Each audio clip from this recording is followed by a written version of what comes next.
বিশ্বকাপ খেলা দেখতে হলে ভারত ভিপিএন অন করো। কোনোভাবেই মেলানো যাচ্ছে না ভারতের ব্রডকাস্টিং রাইটসের হিসেব।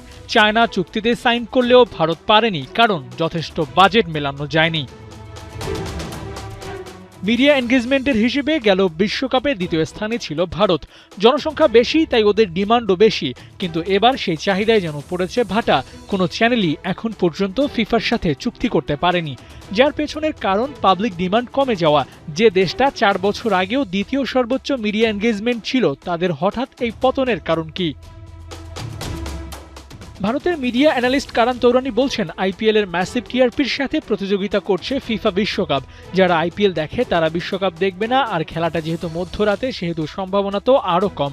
তাই স্পন্সর কোম্পানিগুলো বিশ্বকাপে ইনভেস্ট করার রিস্ক নিচ্ছে না। আইপিএল এর ঠিক 10 দিন পরে বিশ্বকাপ শুরু। কারান বলছেন, পরপর 2 হেভিওয়েট ইভেন্টে বিনিয়োগ করা নিয়েও আগ্রহ হারাচ্ছেন বিনিয়োগকারীরা। তাহলে ওরা খেলা দেখবে কোথায়? শেষ পর্যন্ত ভারতের কোনো চ্যানেল যদি রাইটস না কেনে, তাহলে অবৈধভাবে বিদেশের কোনো সাইট থেকে খেলা দেখবে ভারতীয় দর্শকরা। এমনটাই উঠে এসেছে আল জাজিরার এক প্রতিবেদনে।